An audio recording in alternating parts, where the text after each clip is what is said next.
गोकुलनन्दन गोविन्द गोविन्द हरि गोविन्द गोकुलनन्दन गोविन्द नित्य निर्मल गोविन्द नीलमेघ श्याम गोविन्द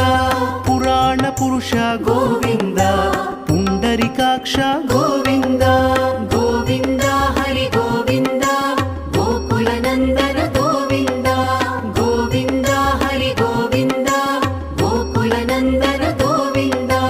नन्दनन्दन गोविन्द नवनीत चोर गोविन्द पशुपालक श्री गोविन्द पाप विमोचन गोविन्द